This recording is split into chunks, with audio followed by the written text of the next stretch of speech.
ધોરણ 10 વિષય સંસ્કૃત પદ્ય પાઠ 20 તથૈવ તિષ્ઠતિ તેમજ રહે છે. સૌથી પ્રથમ આ પદ્ય પાઠની પ્રસ્તાવના જોઈએ. જેમ પ્રત્યેક ફળનો પોતાનો આગવો રસ હોય છે, તેમ સંસ્કૃતના પ્રત્યેક કવિએ રચેલા દરેક પદ્યમાં પોતાનો આગવો રસ હોય છે.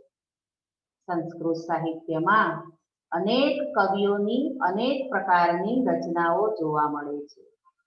જુદા જુદા કાળખંડમાં થઈ ગયેલા અને નાટક, મહાકાવ્ય, કથા, આખ્યાયિકા જેવા વિવિધ સાહિત્ય પ્રકારની કાવ્ય રચના કરીને સાહિત્ય જગતમાં અમર થઈ ગયેલા 6 મહાકવિઓની એક એક રચનાને પસંદ કરીને અહીં રજૂ કરવામાં આવી છે. મહાકવિ ભાસ, મહાકવિ કાલિદાસ, ભવભૂતિ, બાણભટ્ટ, શૂદ્રક અને રવિગુપ્ત આ 6 કવિઓની રચનાઓમાંથી જીવન ઉપકારક અને જીવન ઉપયોગી વર્ણન કરતા પદ્યો અહીં રજૂ કરવામાં આવ્યા છે. વિષય પ્રવેશમાં જોઈએ તો પ્રથમ શ્લોક મહાકવિ ભાસના કર્ણભાર નામના નાટકમાંથી લેવામાં આવ્યો છે, જેમાં દાન અને હોમનો મહિમા બતાવવામાં આવ્યો છે. બીજો શ્લોક મહાકવિ કાલિદાસના માલવિકા અગ્નિમિત્રમ નાટકમાંથી લેવામાં આવ્યો છે, જેમાં બીજાથી દોરવાયા વગર માણસે પોતે પોતાની બુદ્ધિથી સારા અને નરસાનો વિચાર કરી આગળ વધવું જોઈએ તે સમજાવ્યું છે. ત્રીજો શ્લોક ભવભૂતિના ઉત્તરામચરિતમાંથી લેવામાં આવ્યો છે અને આ શ્લોકમાં મહાપુરુષોના મનની લાક્ષણિકતાઓનું વર્ણન છે. ચોથો શ્લોક ગદ્યકાર બાણભટ્ટની રચના તરીકે પ્રસિદ્ધિ પામેલ છે અને તેમાં દુષ્ટ માણસના સ્વભાવનું વર્ણન છે. પાંચમો શ્લોક નાટ્યકાર શૂદ્રકના મૃચ્છકટિક નાટકમાંથી લેવામાં આવ્યો છે. તેમાં સુખનો મહિમા દુઃખની અનુભૂતિથી જ શોભે છે તે સમજાવવામાં આવ્યું છે. તેમજ દરિદ્ર માણસના દિલનું દયામણું દુઃખ પણ આલેખવામાં આવ્યું છે. તો છઠ્ઠા શ્લોકમાં એ રવિગુપ્ત નામના કવિની રચના છે અને તેમાં સજ્જનની પ્રશંસા કરવામાં આવી છે. સજ્જન માણસ ક્યારેય પોતાની સજ્જનતાને છોડતો નથી તે સમજાવવામાં આવ્યું છે. પ્રથમ શ્લોક જોઈએ.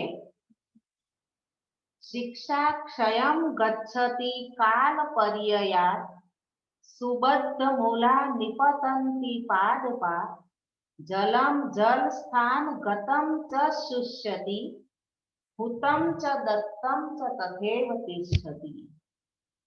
આ શ્લોક મહાકવિ ભાસના કર્ણભારમાંથી લેવામાં આવ્યો છે અને તેમાં દાનનું શું મહત્વ છે તે સમજાવવામાં આવ્યું છે. કાલ પર્યયાત એટલે સમય જતા, સમય વીતતા. શિક્ષા ક્ષયમ ગચ્છતિ શિક્ષા નાશ પામે છે, કેળવણી નાશ પામે છે. સુબદ્ધ મૂલાહા ખૂબ જ મજબૂત મૂળ વાળા, પાદપાહા એટલે વૃક્ષો, નિપતંતિ પડી જાય છે. જલ સ્થાન ગતમ જલમ જલ સ્થાન ગતમ એટલે જળાશયમાં રહેલું, જલમ પાણી, શુષ્યતિ સુકાઈ જાય છે. પરંતુ હુતમ ચ દત્તમ ચ તથૈવ તિષ્ઠતિ હોમેલું અને દાનમાં આપેલું તેમનું તેમ જ રહે છે. અનુવાદ થયો.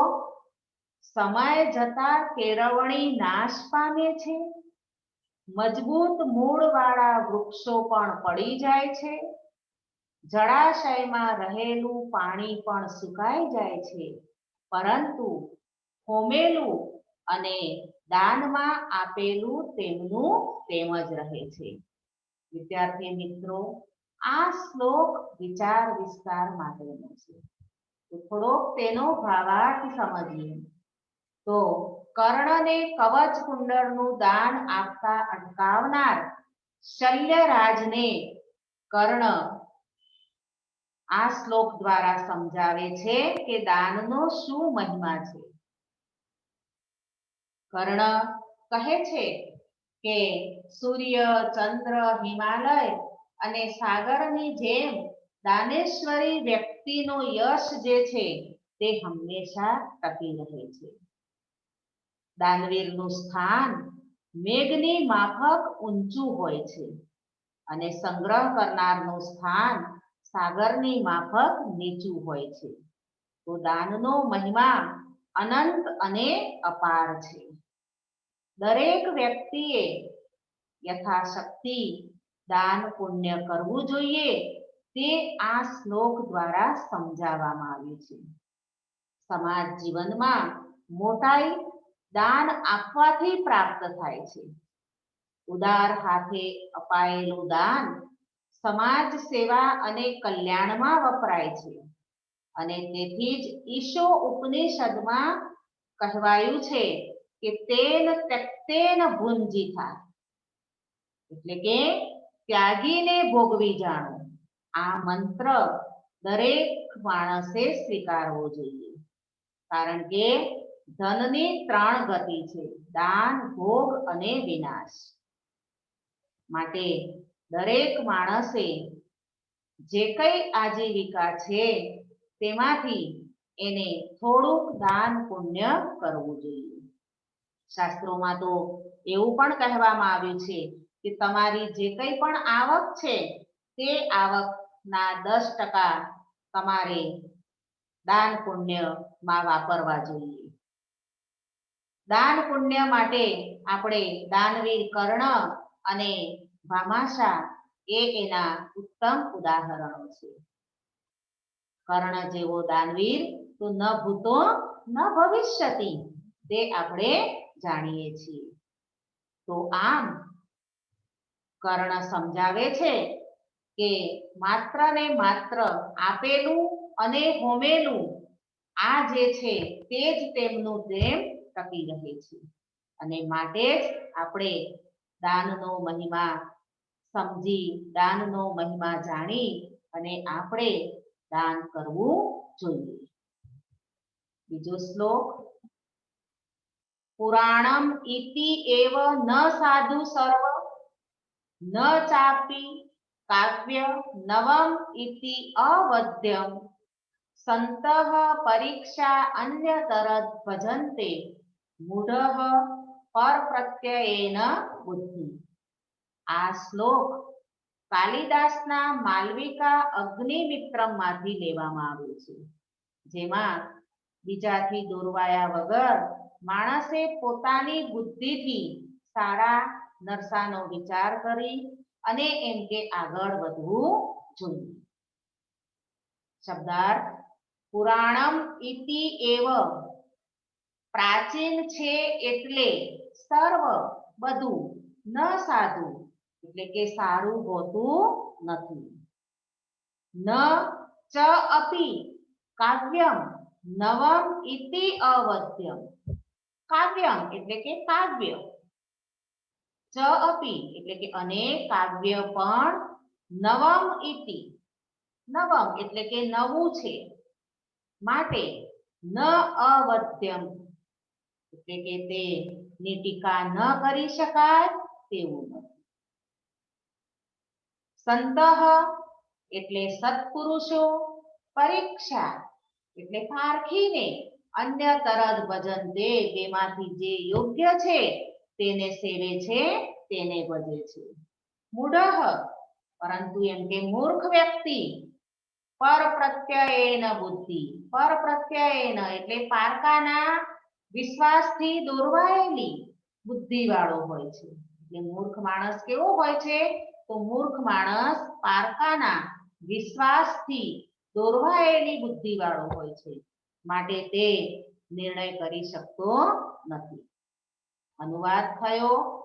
પ્રાચીન છે એટલે બધું જ સારું છે તેવું નથી. કાવ્ય નવું છે એટલે તેની ટીકા ન કરી શકાય તેવું પણ નથી. સજ્જન માણસો, સત્પુરુષો પારખીને બેમાંથી જે યોગ્ય હોય તેને સેવે છે. મૂર્ખ વ્યક્તિ પારકાના વિશ્વાસથી દોરવાયેલી બુદ્ધિવાળો હોય છે. તો અહીંયા ઉપદેશ આપવામાં આવ્યો આ શ્લોકના માધ્યમથી કે માણસે પારકાની બુદ્ધિથી નહીં, પરંતુ એમ કે પોતાની બુદ્ધિથી જ સારું અથવા ખરાબ શું છે તેનો નિર્ણય કરી અને એમ કે જે યોગ્ય હોય તે જ પોતાના જીવનમાં તેનું આચરણ કરવું, તે આ શ્લોકમાં સમજાવવામાં આવ્યું. બાકીના શ્લોકોની ચર્ચા પછીના વિભાગમાં અસ્તુ.